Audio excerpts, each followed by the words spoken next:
रात अंधेरी थी।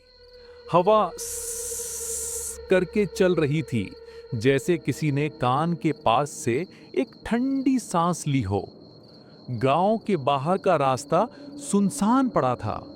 एक तरफ खेत, दूसरी तरफ पुराना शमशान, और बीच में वो जंग लगा लोहे का पुल, जिसके नीचे कभी एक छोटी सी नदी बहती थी। कहते हैं उस पुल के पास रात में रुकना मौत को बुलाने जैसा होता है। लेकिन रघु के पास कोई चारा नहीं था। वो सिक्योरिटी गार्ड था, शहर की फैक्ट्री में काम करता था। रात की ड्यूटी खत्म करके घर लौटते वक्त 3 बज चुके थे। गांव तक पहुंचने का छोटा रास्ता उसी पुल से होकर जाता था, इसलिए वो हर रात वहीं से निकलता था।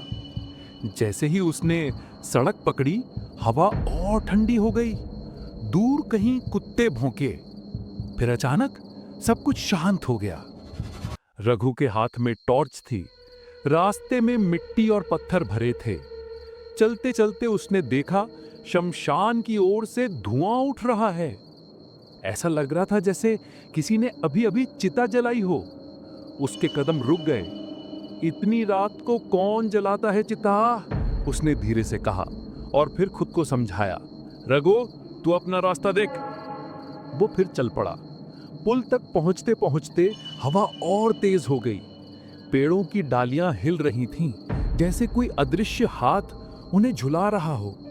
उसने पीछे देखा, कुछ नहीं था, बस सन्नाटा और वो पुल जो अंधेरे में किसी काले सांप की तरह फैला हुआ था। रघु पुल पर चढ़ गया।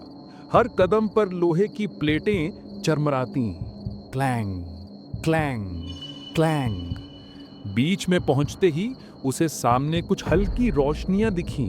वो रुका, टॉर्च की रोशनी फैलाकर देखा, कुछ लोग आ रहे हैं। उनके हाथ में दिए या मशाल जैसी चीजें थीं। थोड़ा पास आए तो रघु के शरीर में सिहरन दौड़ गई। वो लोग किसी शव यात्रा में जा रहे थे। आगे 4 आदमी थे जिन्होंने अपने कंधों पर किसी का शव उठाया हुआ था। पीछे औरतें और बच्चे चुपचाप चल रहे थे। लेकिन रघु को सबसे अजीब ये लगा कि ये सब लोग बिना कोई आवाज किए चल रहे हैं। न रोना, न बोलना, बस कदमों की हल्की थाप। उसने घड़ी देखी, रात के 3:15। इतनी रात को शव यात्रा? गांव में तो दिन में भी ऐसा नहीं होता। रघु घबरा गया। वो पुल के किनारे हो गया ताकि लोग निकल जाएं। सबसे आगे वाले आदमी ने उसकी तरफ देखा और बोला, रास्ता दे दे भाई। उसकी आवाज मिट्टी में से आती हुई लगी, भारी, खुरदुरी, बिना जान के। रघु ने जल्दी से किनारा ले लिया। वो लोग उसके पास से गुजरे। टॉर्च की रोशनी उनके चेहरों पर पड़ी।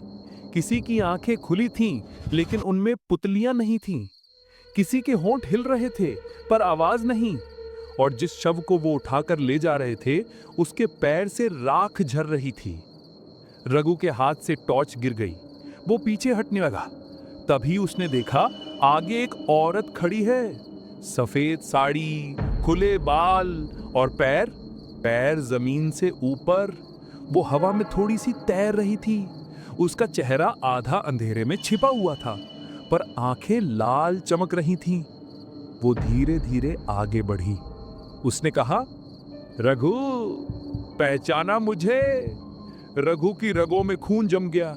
उसने हकलाते हुए कहा, कौन हो तुम? वो मुस्कुराई, लेकिन वो मुस्कान में गर्मी नहीं थी, बस सर्दी थी।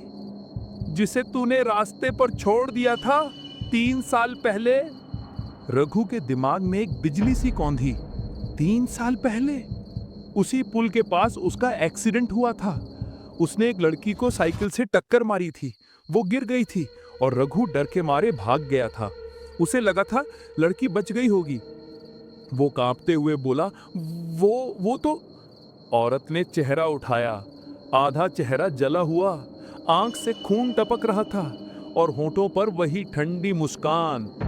मैं बची नहीं थी रघु, तब से यहीं भटक रही हूं।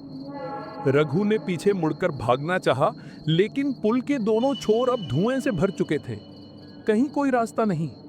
वो शमशान के लोग अब पुल के बीच में खड़े थे। उन्होंने शव को जमीन पर रखा और एक साथ बोले, राम नाम सत्य है, राम नाम सत्य है। उनकी आवाज खोखली थी, जैसे किसी खाली कुएं से आती हो। रघु चीख पड़ा, मुझे जाने दो, मैं कुछ नहीं जानता। औरत धीरे से बोली, हर साल तू यही कहता है रघु, लेकिन सच से भागता है। आज भी वही रात है। रघु के पैरों के नीचे की जमीन कांपी। उसने नीचे देखा, पुल के नीचे नदी नहीं थी, वहां लाल रंग का गाढ़ा तरल था, खून जैसा। उसमें उसका ही चेहरा दिखाई दे रहा था, मरा हुआ चेहरा। औरत ने अपना ठंडा हाथ रघु के सिर पर रखा। सच बोल दे, फिर मैं तुझे छोड़ दूंगी। रघु की आंखों से आंसू बहने लगे। मैं गलती कर गया था, डर गया था, मुझे लगा तू बच गई, माफ कर दे। औरत कुछ पल चुप रही, फिर उसने शव का कपड़ा हटाया। रघु ने देखा, वो उसकी अपनी लाश थी। ये क्या है? उसने कांपते हुए कहा। ये तेरा हिस्सा है जो हर साल मरता है रघु। जब तक तू सच नहीं मानता, तेरा एक टुकड़ा यहीं रह जाता है। धीरे धीरे शव यात्रा धुएं में घुलने लगी। दिए बुझ गए, बस हवा रह गई और रघु अकेला पुल पर।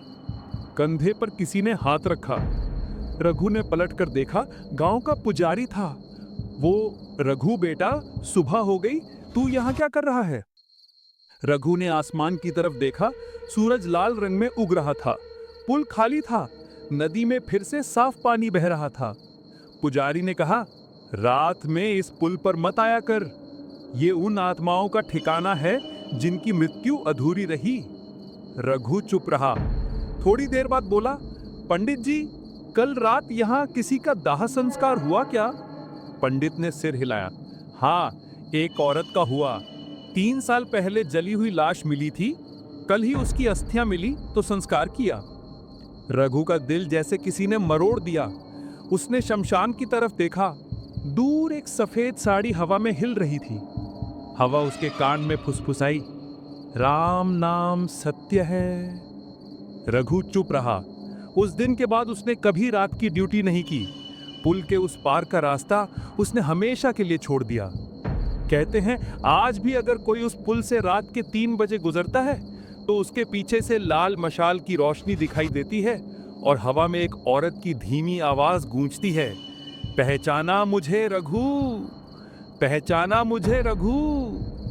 और फिर एक फुसफुसाहट आती है, राम नाम सत्य है।